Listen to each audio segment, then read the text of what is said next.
On Saturday, the 3rd of March 1888, the Liverpool Echo reported a ceremony of a most interesting character was enacted today on a site in the Wirral, henceforth to be known as Port Sunlight, when the first sod of Messrs. Lever Brothers' new soap works was cut by Mrs. Lever, wife of Mr. William Hesketh Lever. The guests had travelled on the 1 p.m. ferry from Liverpool to New Ferry in the steamer Firefly. They were then taken by the steam barge Warrington up Mersey, passing the Candle Works, under the Chester Turnpike Road and into Bromborough Pool. Here they disembarked on the bank, which would be called Port Sunlight. Mr. W. Owen, architect, who had negotiated the purchase of the swampy land, presented Mrs. Lever with a silver spade to perform the ceremony.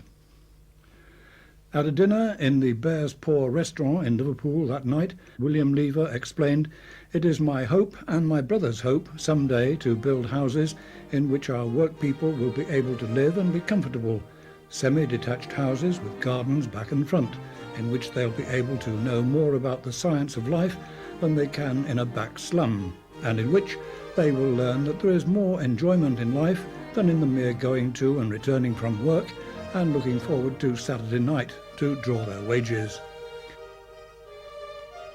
He later explained that his existing premises in Warrington could no longer cope with the enormous demand for his Sunlight soap. He knew the marshy Port Sunlight landscape could be transformed.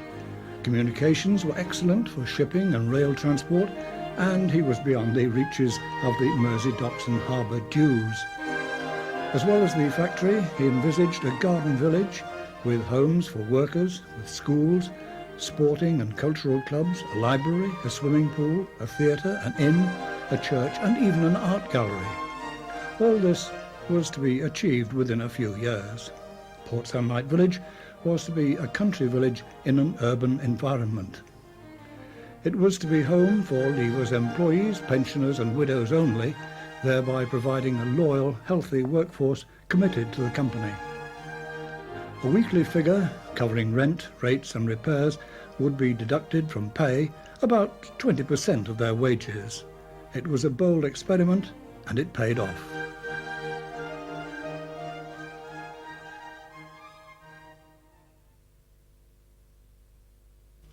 The first houses and public buildings lay between the works and Bolton Road and were completed by 1899. They were designed by his architect friend Owen, mostly in tough red Ruaban brick, which has worn well for more than 100 years. Expansion of the business meant more land was acquired for housing, which would take the village to the edge of existing development in New Ferry. From the start, no two blocks of houses looked alike, and many architects, mostly from the northwest, prepared designs.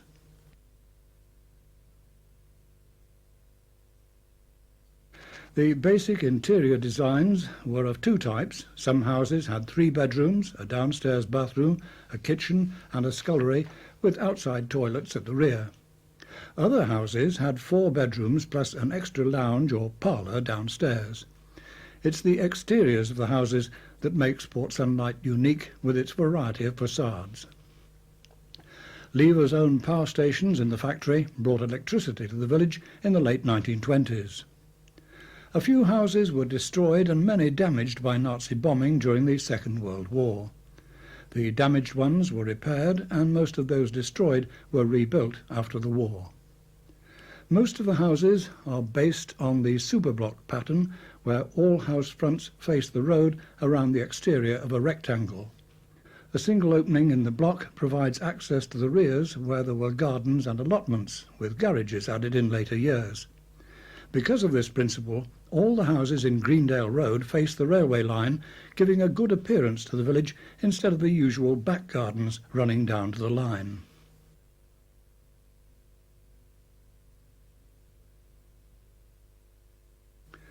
A community needs amenities and public buildings. These were provided from the very beginning.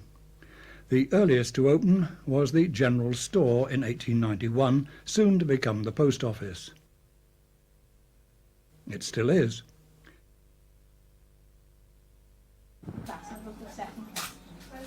Working hard, there you are, and please. Thank you very much. See you again. Bye-bye. Bye. In the same year, the Gladstone Hall, now the Gladstone Theatre, was opened by W.E. Gladstone.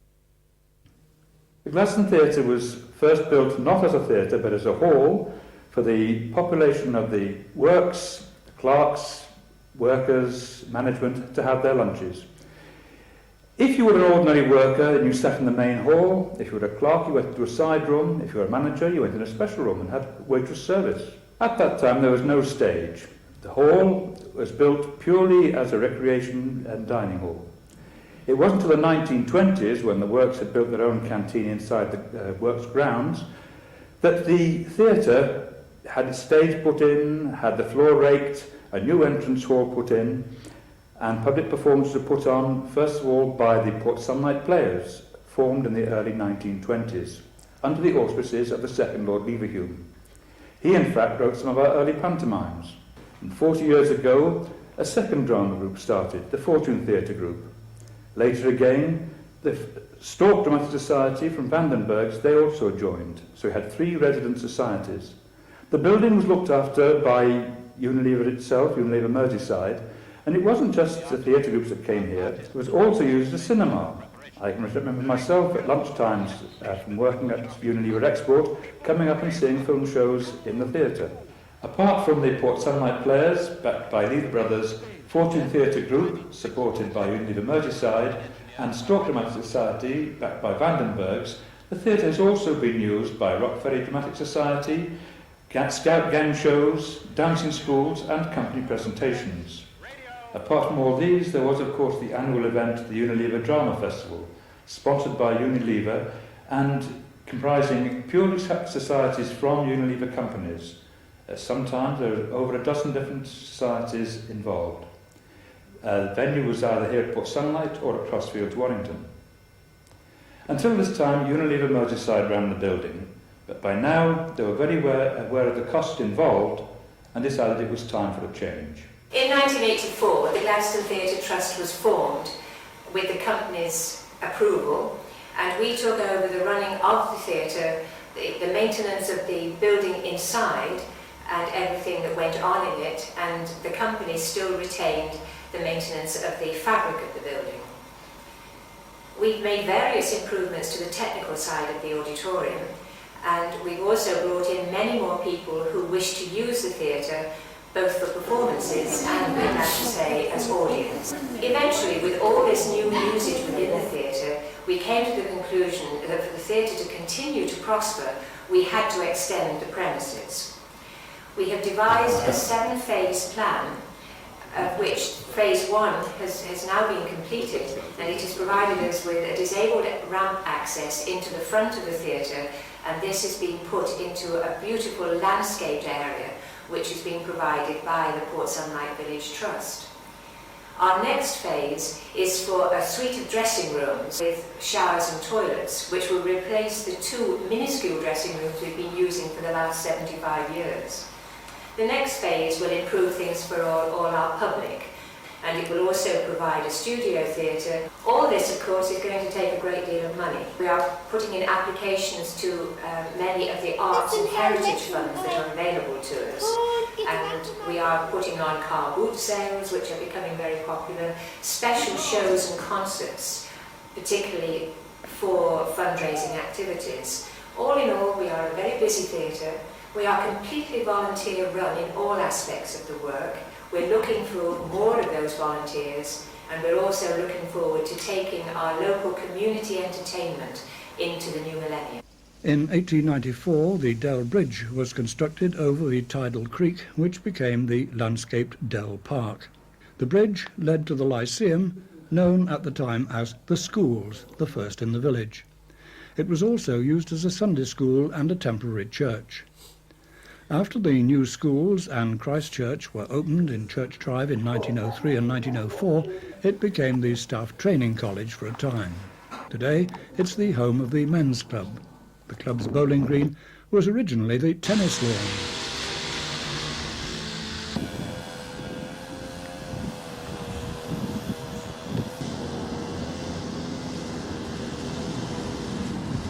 Bridge Cottage is where Lever lived while Thornton Manor was being refurbished. The plaque was unveiled in 1952 by the third Lord Leverhulme, Lever's grandson, with George Nairn, chairman of Lever Brothers. It's now the home of the minister, the Reverend Malcolm Shapland. I'm Malcolm Shapland. I'm the minister of Christ Church in Port Sunlight, which is a United Reformed church. It was opened in 1904 as a congregational church because the first Lord Leverhulme was a Congregationalist, and he brought that with him as part of his background. And in that Congregationalism there was a freedom which he wanted for his people. He didn't want to be tied to any particular denomination, and so he set the church up as a congregational church, which meant that virtually it was autonomous. It's unusual as a United Reformed church because we believe it's the only United Reformed church in Britain that has a full peal of 8 bells. It also is very Anglican in its form and in its layout, and it's a church that is open to anyone, and that was one of the things that the first Lord Leverhulme really wanted, a church where all his people could come and where they all felt at home. I've been here since 1996, and in those 4 years the church has seen both the growth of the understanding of the importance of the village, and also we've sadly seen the death of the third and final Lord Leverhulme, who died without a male heir, and therefore the title has died with him, and it's something that's quite a sad thing for the village.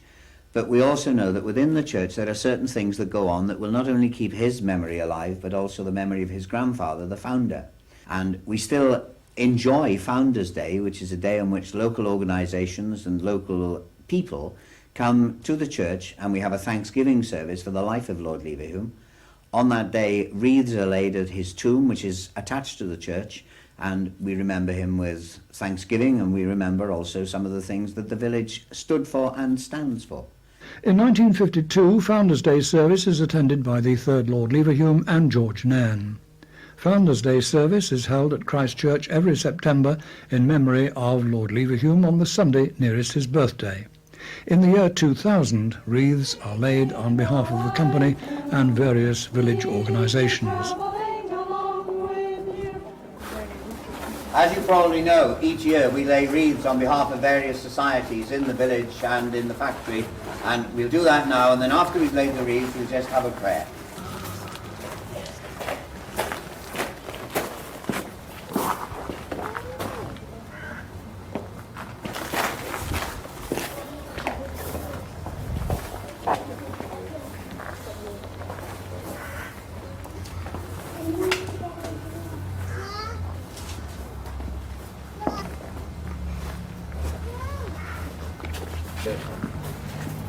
You lay it on behalf of the church. All go.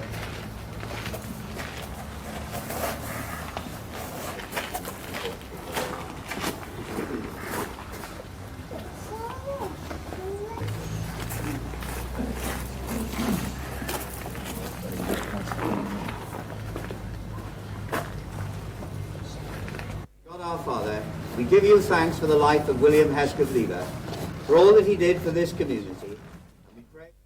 We are, as a church, concerned that we don't appear to be distant from the village. We are very involved with the village, and anything that happens in the village and the church is needed, then the church is available to the village.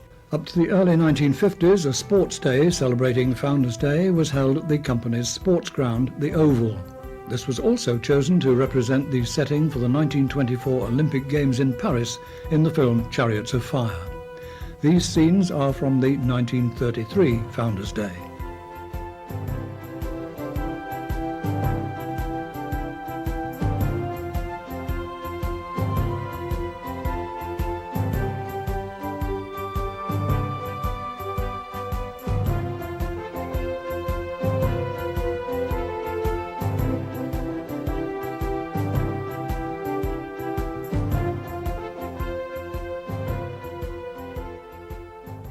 Let's now pay a visit to the school in Church Drive.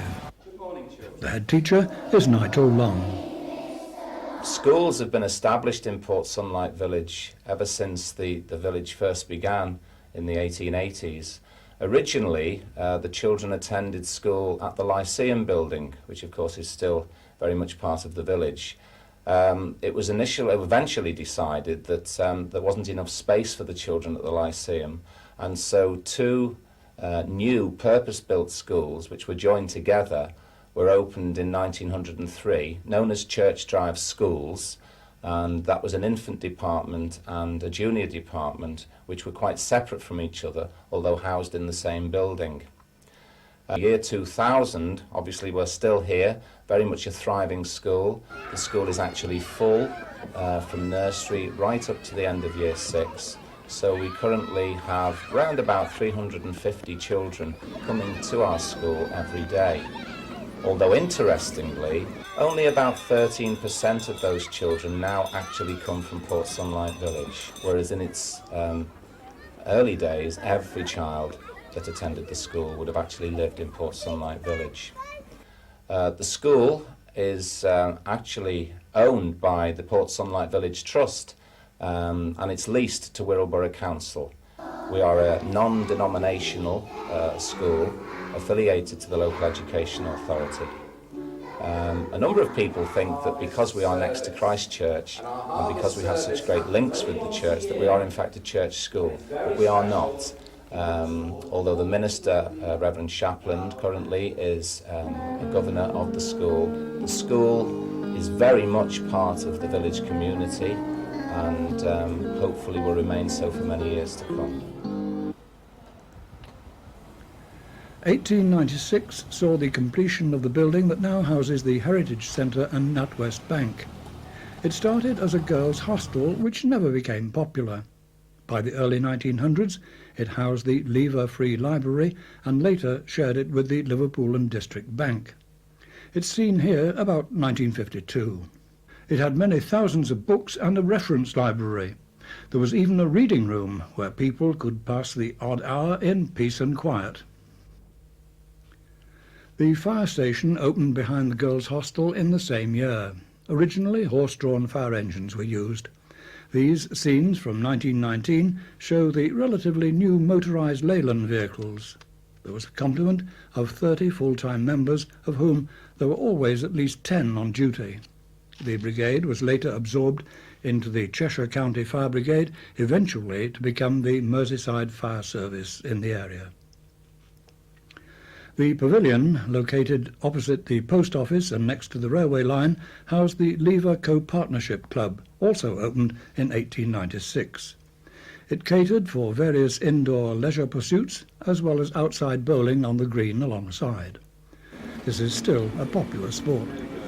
Today, the pavilion houses the Lever Club, catering for both men and women. In 1980, it was given a new extension alongside the station. In 1902, Hume Hall, situated in Bolton Road, was opened, and it has been a popular entertainment spot over the century for Saturday night dances and company dinners. It opened as a girls' dining hall, but after catering facilities were opened within the factory, it became a hall for recreational functions. Main course was twopence, pudding a penny, and tea just a halfpenny. At the time, it was described as one of the largest and most elaborate dining halls in the kingdom. It could cater for 1,500 people, and in the 50s and 60s it was very popular for dances organised by the various Port Sunlight organisations. Yours truly can tell you about one of the Beatles' early Wirral appearances. When I first met them here, I wasn't quite sure which was which. I knew the names, and I described them first of all as an up-and-coming Merseyside group, which they liked. I then asked John and Paul if they had written songs other than Love Me Do and P.S. I Love You, and Paul said, yes, we've written more than 100 songs, but none of them are much good. You have a photograph of the occasion in which there are 6 people. Now, who are the mystery two? They were 2 of the boys, members of Port Sunlight Boys Club, who were part and parcel of the hospital radio programmes. So in the picture we have Paul McCartney, John Lennon, Ringo Starr, and then Peter Smethurst and Malcolm Threadgill. They're the 2 Port Sunlight Boys Club members. And then on the right, George Harrison. Was it about this time that they issued their first disc? Yes, that was climbing very rapidly. And prior to coming here, they had made an appearance on Granada Television in People and Places, which they were very proud of, because Granada had told them that it had an audience of 2 million, and they thought that was pretty terrific. Well, tell us about some of the bits and pieces you've got on the table in front of you, Monty. There's the disc, which we've already referred to on parlophone, and the lads all remembered the number of it, parlophone R4949. And this we've referred to, the photograph of the Beatles and the interview. This is a treasured possession, goes back in the bank immediately after this chat, because it's the signatures, the autographs of the 4 lads on that night here in Hume Hall. And this is the sort of definitive work about the Beatles by Mark Lewison. It's called The Beatles Live, and it has a little note from Mark to me, and also a little message from Paul McCartney, which he signed when I did another interview with him in 1996. But at the back here is the story of the interview here, and a floppy disk of the interview. Now the Hume Hall is privately run and hosts all types of functions, including dinner dances, antique shows and computer exhibitions. The local history fair is shown here. Port Sunlight Players and Hillbark Players promote their forthcoming productions.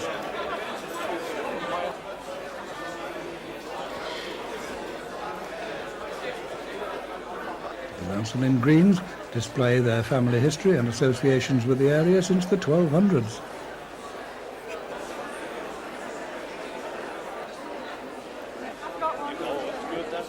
An old cookery stall is on display.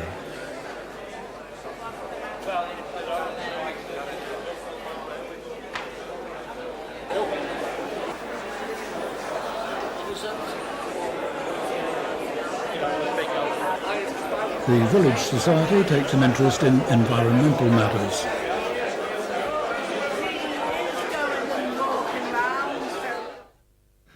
At the turn of the century, the Bridge Inn opened for business, alongside the Victoria Bridge over the tidal creek. It was designed as a country hostelry, but strictly teetotal because of Lever's beliefs. However, after pressure from villagers, he gave in and called a meeting.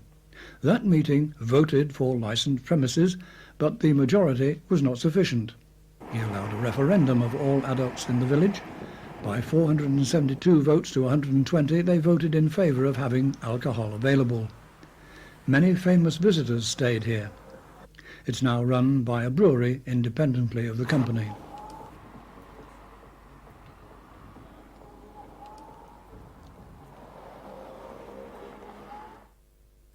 Healthy living was encouraged by the opening of an open-air swimming pool in 1902. These 1920 scenes are followed by scenes from the 1960s. It was 100 feet long, and the water was heated by waste heat from the factory.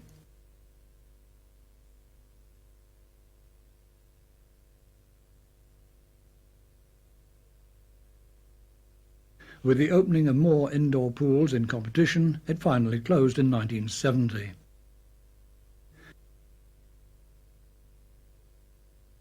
The gymnasium, which was next door, housed the Boys' Club and McFishery's shop.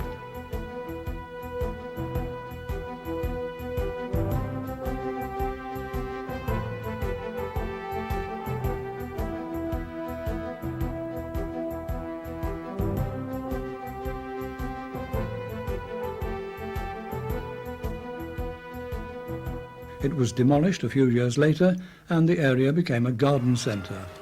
It is now run privately. On a sunny Sunday morning, you can wander around the grounds or take a coffee in the cafe to the accompaniment of the bells of Christ Church just across the way.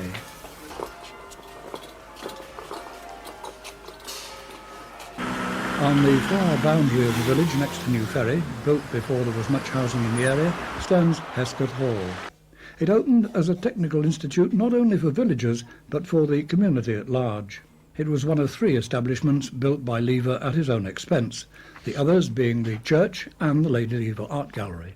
Originally we were formed just after the First World War in 1921 by the then Lord Devium as the United Comrades Federation, known locally as the UCF. We continued that way until 1971, when we were granted the Royal Prefix and became the Royal British Legion.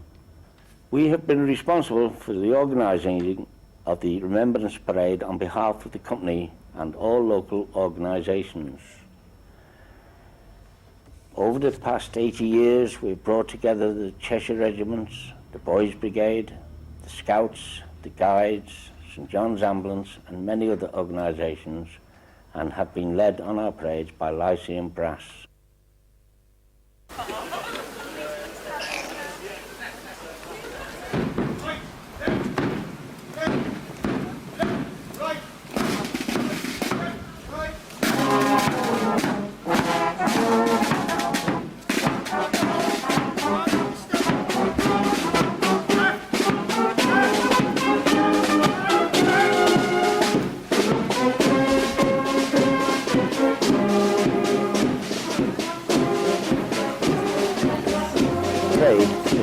Outgoing symbol of the work carried out by the branch, including the women's section, generation support of the Earl Hay Poppy Fund, which this year raised approximately £6,000. This is for the benefit of ex-service people and their dependents in their time of need.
The first wreath has always been laid by Lord Deviam, our President, on behalf of all other Unilever companies on Merseyside. A tradition now being carried on into the new millennium by our new President, Mr. John Taylor, a member of the Liverpool board.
After the commemoration at the memorial, the procession marches off to take part in the special service at the church. It was in 1914 that most of the adult male population of the village volunteered to go to war. It was to be the war to end all wars. The Kaiser said it would be only a short war, over by Christmas.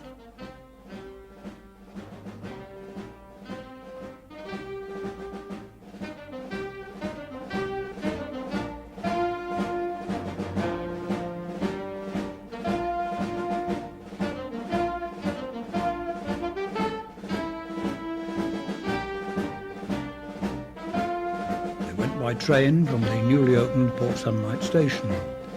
Lever himself led them through Chester to the headquarters of the Cheshire Regiment.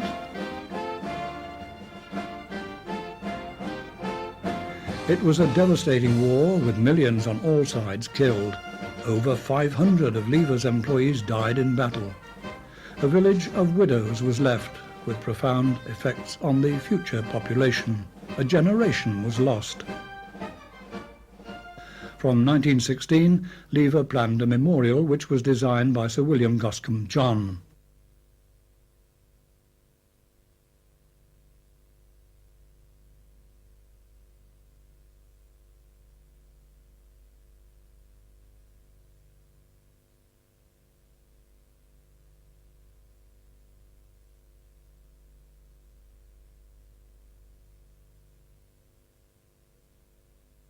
It was dedicated on the 3rd of December 1921 by Sergeant T.G. Eames, blinded in the First Battle of the Somme, Private Cruikshank, who was awarded the Victoria Cross, and Lord Leverhulme.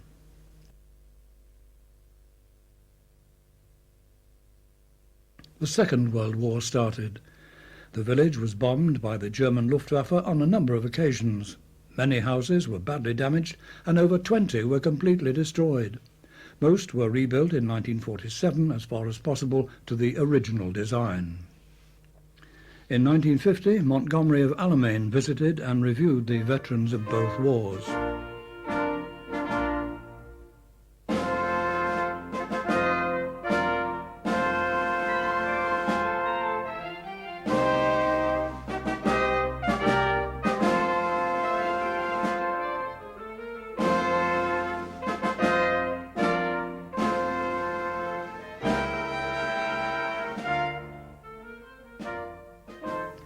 Lyceum Brass is the village's own brass band. It's now been established over 25 years.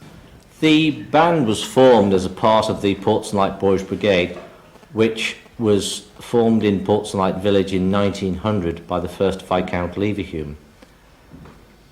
The Boys Brigade celebrated its 70th anniversary in 1970, and shortly after in 1973, a band was formed as part of the drum and bugle band of the Boys Brigade, with some 2 or 3 people who were receiving brass tuition at schools.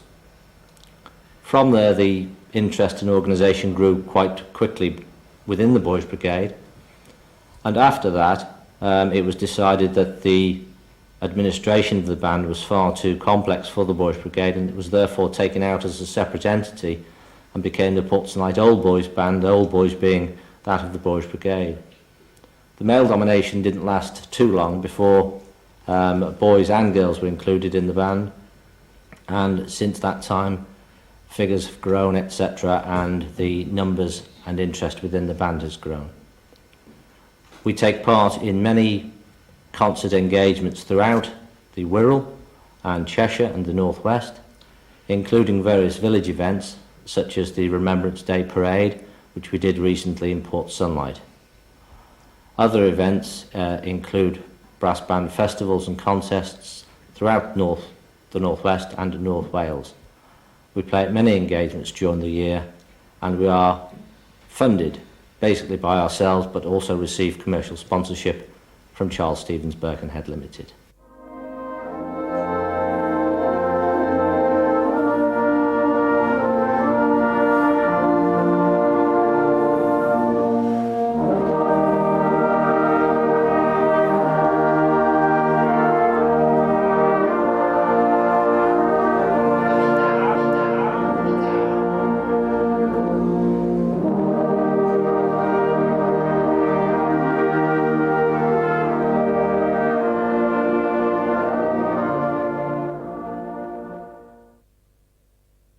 In 1913, the Girls' Club building was completed near to the future art gallery.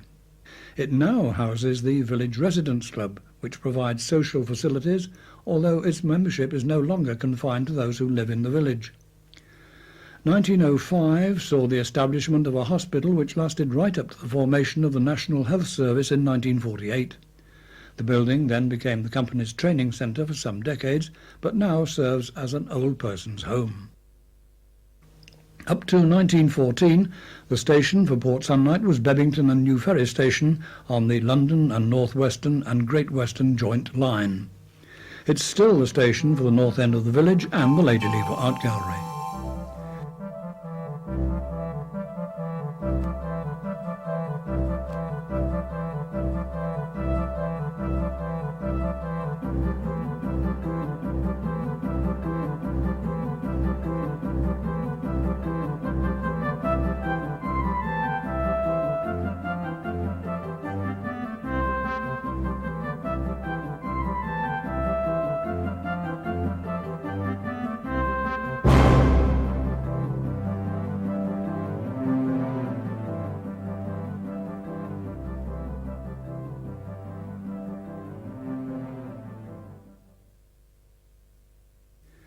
In 1914, Levers constructed a station near to the factory and next to the pavilion. It was opened by King George V and Queen Mary in March 1914.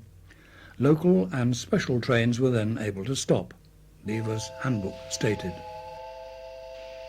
For the benefit of all employees, trains run between Woodside, West Kirby, Chester, Ellesmere Port and Port Sunlight in the morning and the evening.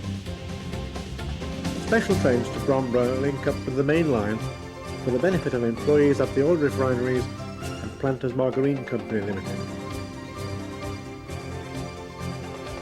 Travelling for female factory workers is free between Liverpool Landing Stage and Port Sunlight via Woodside.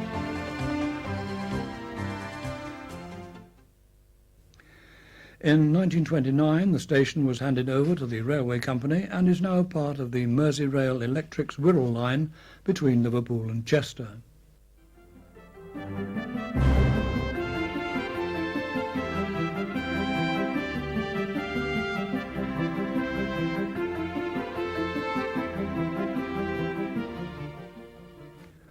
Lever's wife died in 1913. Her crypt was built alongside the church. Lever planned an art gallery in her memory. He had always wanted a gallery to house his collection. Designed by Geoffrey Owen in a low classic style, it didn't overpower the nearby houses. In the distance we can see it under construction in 1919.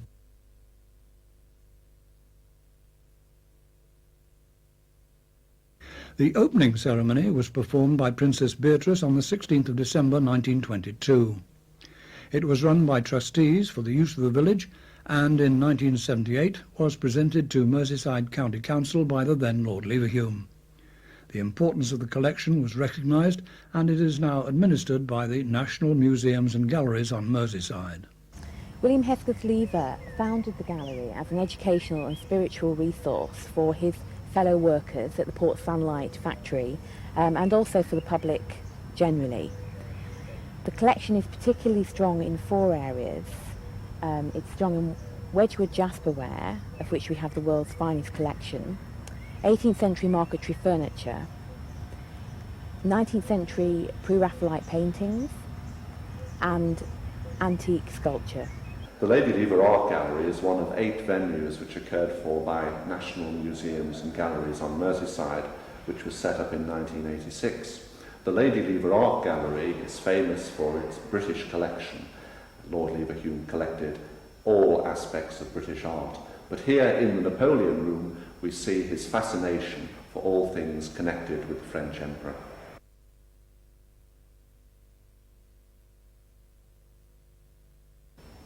Another important part of Lever's collection here is his very fine collection of blue and white Chinese porcelain, which he collected passionately until his death. Most of the pieces in the gallery date between 1662 and 1722, coming from the Kangxi period, and they were made primarily for the Western market.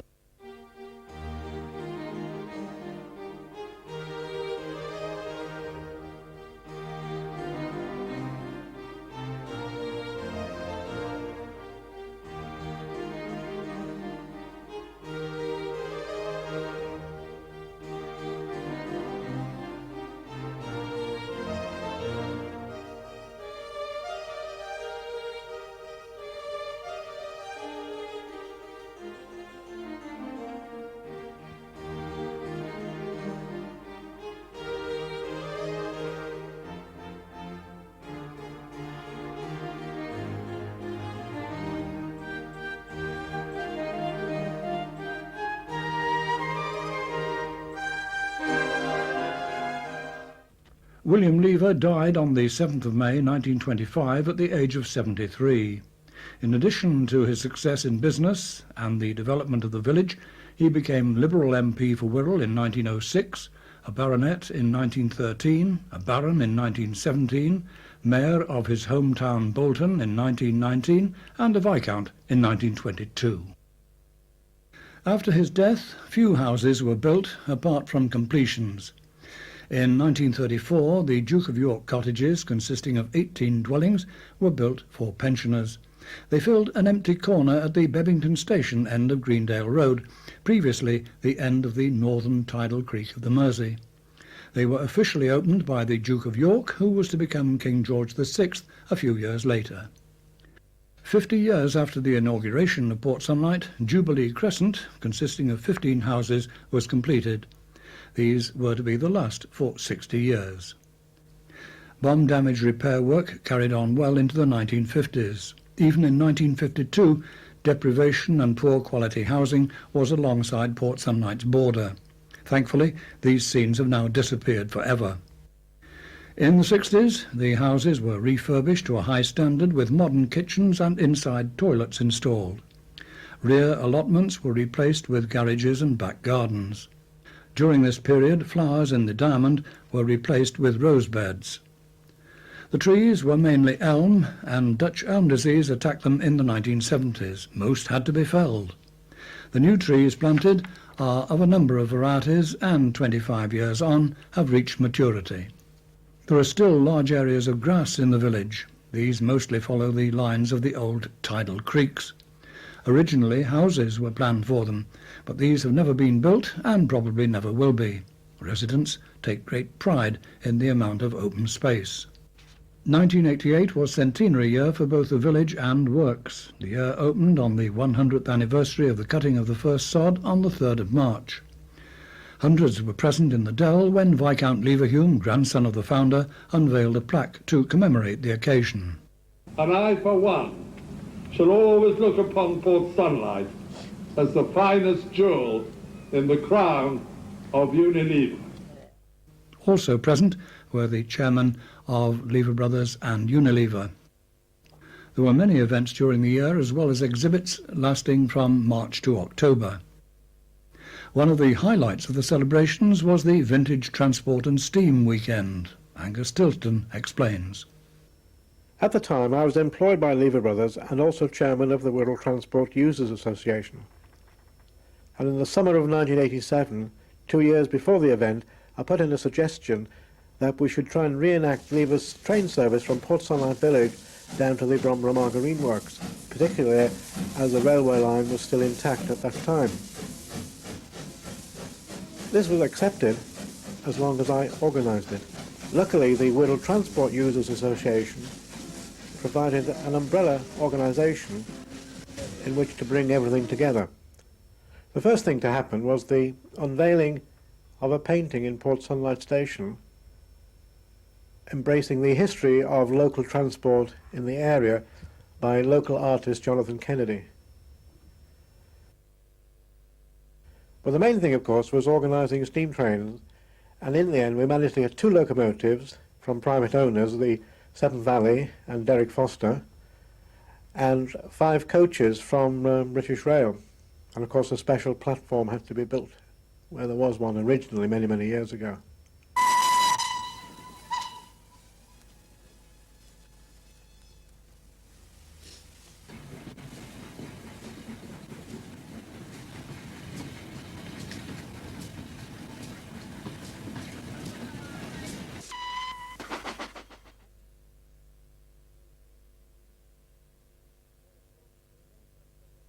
Then, of course, there are many transport organisations in the area. We managed to get trams from the Merseyside Tramway Preservation Society, model railways from the Merseyside Model Railway Society, small locomotives, mid-sized locomotives. We even had a 7¼ gauge running in the line of the old Staunton Tramway, which, funnily enough, was celebrating 150 years since it began. It was a very crowded event and a very lovely atmosphere. With the 2 locomotives, we were able to provide an hourly service from Port Sunlight down to the Margarine Works. Over the weekend, we carried over 8,000 passengers. The visit of Her Majesty the Queen and Prince Philip on the 8th of August was a great occasion. Hundreds of people lined the route. Before officially opening the new soap factory, she planted a tree near the Heritage Centre to mark the centenary. She used the same silver spade that Mrs. Lever had used 100 years before. The village is now run as a charitable trust. Since its foundation in 1888, Portsunlight Village had always been managed by the company, firstly Lever Brothers and then as part of Unilever. By the 1990s, few of the houses were occupied by employees, and property management was no longer one of the key objectives of Unilever as a multinational manufacturing organisation. Because of Port Sunlight's historical and architectural importance, the decision was taken to set up a charitable trust to safeguard the village's long-term future. The Port Sunlight Village Trust was established in April 1999 after several years of planning, consultation and professional advice taken by Unilever. The Trust has two key objectives. The first of these is to preserve and maintain the Port Sunlight Conservation Area. In order to do this, the Trust works closely with residents, the local planning authority and other relevant bodies to ensure the conservation of Port Sunlight's beautiful buildings, monuments and open spaces. The second objective is one of education, to promote understanding of the ideas underlying the foundation and development of Port Sunlight. The village receives many thousands of visitors every year, and our Heritage Centre and guided tours help us to interpret Port Sunlight's significance. The Trust hopes to reach a worldwide audience through its website. Although eventually all of the residential properties will be sold to private owners, the Trust continues to maintain all of the public buildings and open spaces.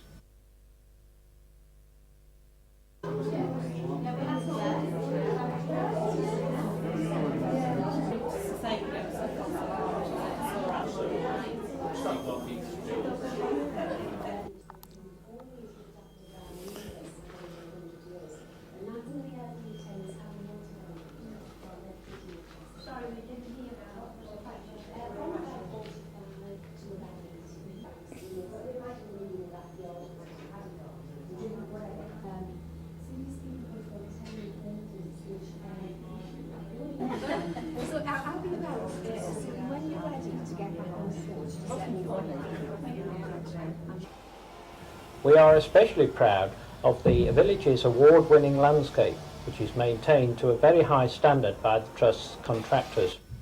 The individual horticultural achievements of residents are recognised through our annual garden competition. The Trust keeps in close touch with residents through our quarterly magazine, Port Sunlight News, which covers all the current village issues and provides listings of forthcoming village events. The Trust has been funded by Unilever during its early years and also receives income from property rents, but an investment fund is being built up for the long-term future. In 1999, when most people thought no more development could take place, it was decided to complete an unfinished superblock between Poolbank and Central Road. New buildings were designed to harmonise with the rest of the architecture of the village, giving a cottage-style appearance.